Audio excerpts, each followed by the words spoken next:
Hello friends, welcome to my channel. இன்னைக்கு இந்த வீடியோவில் புட்டு முருங்கைக்காவை எப்படி வத்தல் செய்கிறதுன்னு தான் பார்க்க போகிறோம்.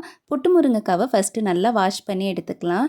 இப்போ இதை கட் பண்ணணும். இதை ரொம்ப சின்ன சின்னதாக கட் பண்ணக்கூடாது. ரொம்ப சின்னதாக கட் பண்ணோன்னா காஞ்சதுக்கப்புறமா ரொம்ப குட்டியாயிரும். அதனால் அந்த புட்டு முருங்கைக்காவை 2 அல்லது 3 கட் பண்ணிக்கோங்க.